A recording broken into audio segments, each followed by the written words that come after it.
G'day, Stu from UAVfutures here, and this is a bit of an important video. So this is about the RadioMaster tx15. I've got the max version.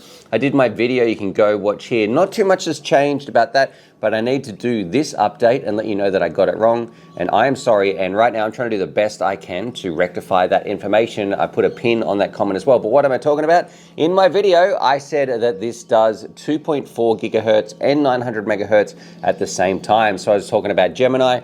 That is not the case. This can do the 2.4 gigahertz band. This can do the 900 gigahertz band, or frequency, whatever you want to call it, but it cannot do them at the same time. So it is not like the RadioMaster GX12, which can do that. That is not the case. So if that's a deal breaker for you, that's why I'm making this video, and just to get that information out there, try to solve that problem. And now on the flip side of that, I would say, if you're the sort of person who's like, man, I really want a Gemini. Yes, it is a really cool feature, but it doesn't actually give you any more range. The long and short of it is made for really tricky RF environments where generally you'll be flying within the 2 gigahertz band, but you might get some dropouts on that or some interference, and that's where your 900 can sort of swoop in and save the day there and still give you your radio link. It's not going to actually give you any more range because a lot of people think they can fly on 2.4 and 900 at the same time. They fly out as far as they can. Let's say they're on 900 megahertz.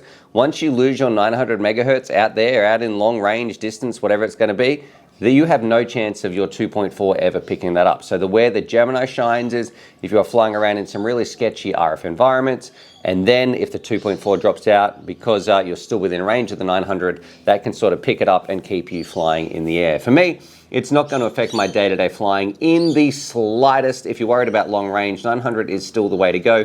It is purely for those situations where there's a lot of RF noise and you might need both at the same time. That's probably never going to happen in the sort of environments that I fly in. Anyway, this is my video. I was making it just to say sorry guys, I did get it wrong. Sorry to RadioMaster, and sorry to the people who watched that video.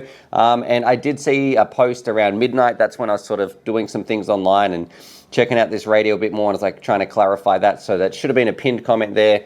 This is the earliest I could sort of get to making this video to apologize to you, because I don't know, that's what we try to do on this channel. I try to give you the best information that I can so you can make the best decisions to get out there and get flying. And if you bought this radio based specifically on Gemini, if that was the make or break feature, I'd like to apologize, and this is me trying to make up for that and doing the best I can to correct that situation. All right, I'll see you in the next video, and as always, happy flying.